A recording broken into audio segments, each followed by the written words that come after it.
1971, Seattle, Washington. On rain-soaked streets, a tiny coffee bean shop quietly opened its doors. There were no huge crowds outside, no media coverage, no signs that history was being created. But inside, three friends were building something that would eventually change the morning routine of the entire world. Their names were Jerry Baldwin, Zev Siegel, and Gordon Bowker, and the name of their small store was Starbucks. At that time, America was living in the era of instant coffee culture. Coffee was just a caffeine hit. Nobody cared about taste, aroma, or experience. People drank coffee quickly and rushed to work. But inside Seattle's Pike Place market, one small shop was quietly selling premium coffee beans. And that's where a silent revolution began. But this story is not just about coffee, it's a story about control, a story about branding, a story about addiction, and the rise of an empire where people stopped buying coffee and started buying a lifestyle. A young salesman visits Seattle, his name Howard Schultz. At the time, he worked for a housewares company.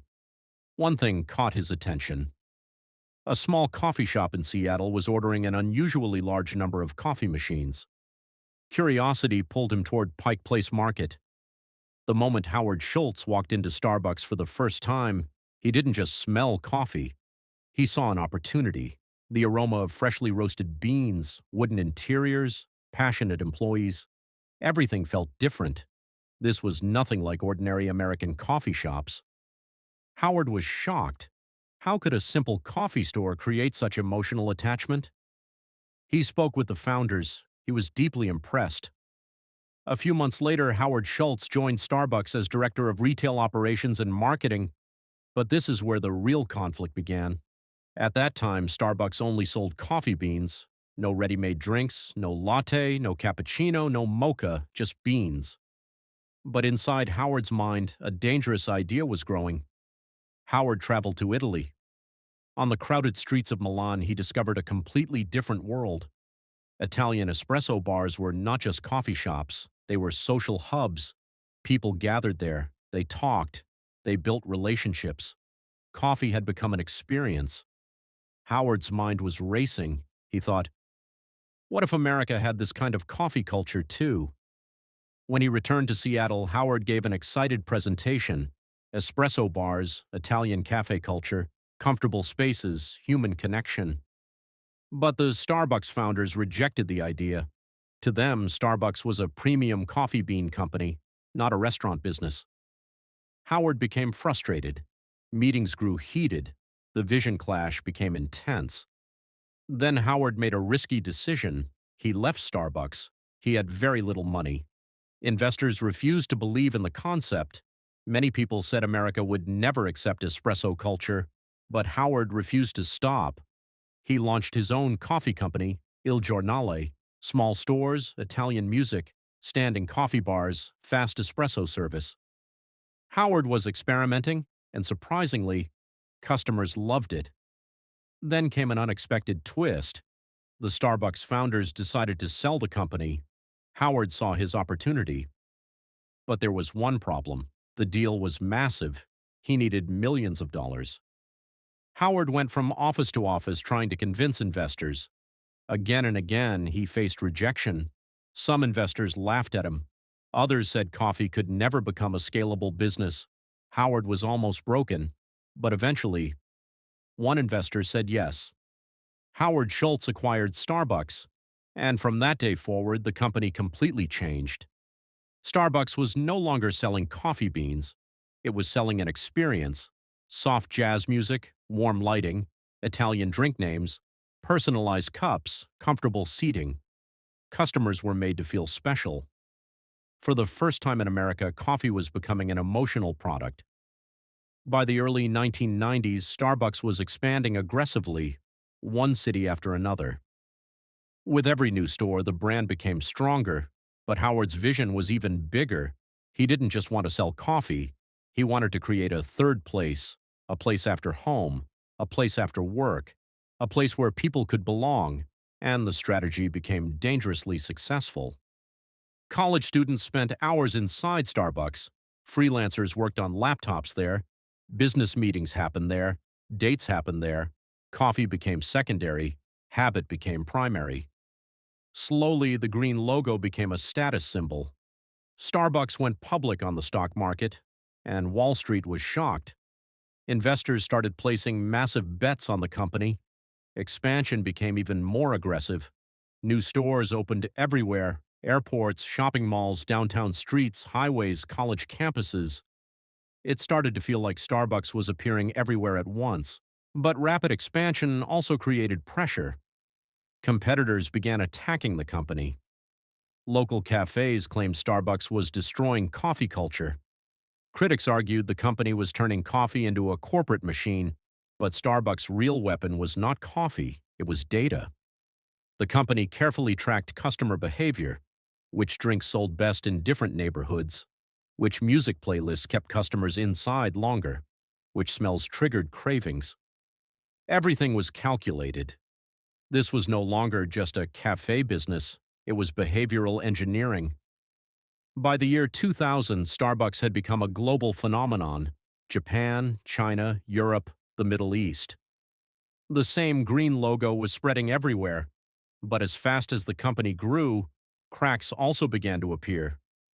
In 2000, Howard Schultz stepped down as CEO. Operations were handed over to corporate executives, and slowly, Starbucks began losing its soul. Automation increased, coffee machines became larger, human interaction started disappearing, stores began feeling more like mass production factories.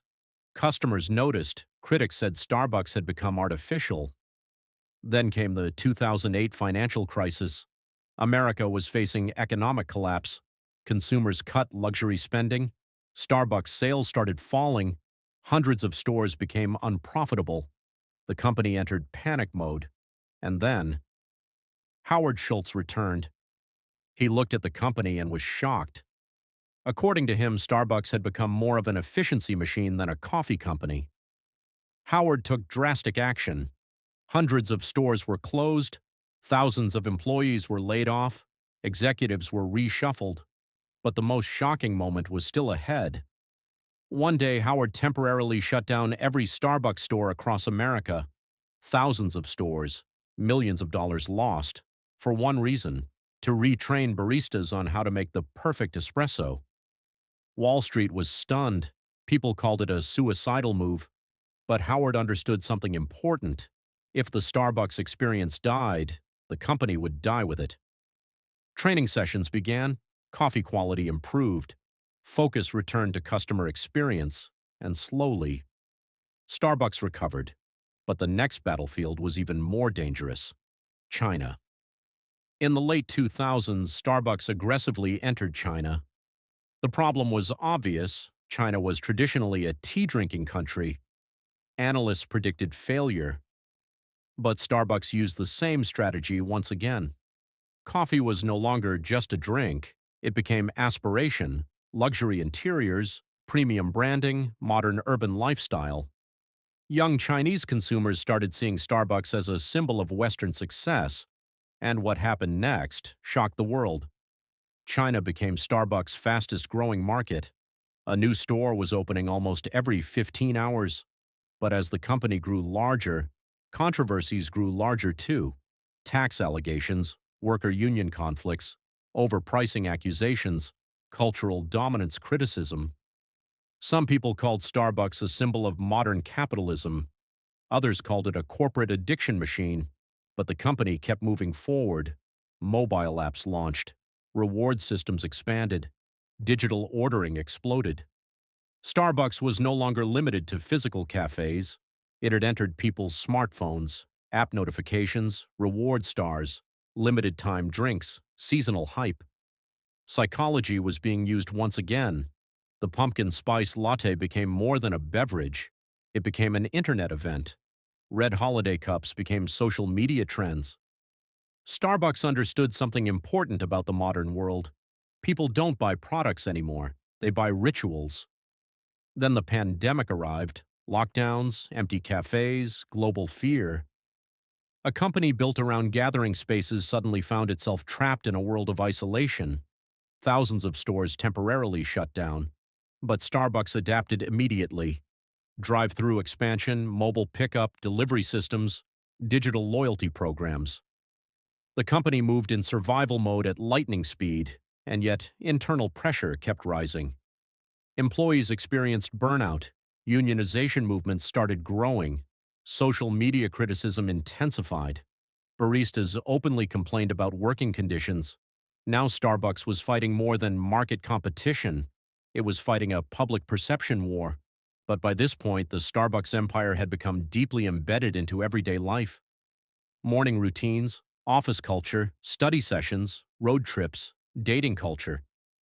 Starbucks was everywhere. A coffee company had quietly become part of the world's behavioral architecture, and it all started from one small bean shop in Seattle. Today, Starbucks operates thousands of stores around the world. Millions of people hold its cups every single day. But here's the interesting part. Most people don't remember the taste of the coffee. They remember the feeling, the name written on the cup, the background music, the warm lights, the laptop culture, the illusion of belonging. Howard Schultz didn't just build a coffee business. He monetized loneliness. He turned routine into a premium product. He created environments where people could buy temporary escape. And that's why Starbucks never became just another company. It became modern lifestyle infrastructure. But like every empire, Starbucks now faces constant pressure. Changing consumer habits, health trends, economic downturns, worker activism, local cafe resistance. The question is no longer whether Starbucks is successful. The real question is this: will future generations still feel the same emotional dependency? Or one day, will people finally become bored of the green logo? For now, that small idea born in the rain of Seattle still controls the mornings of millions around the world.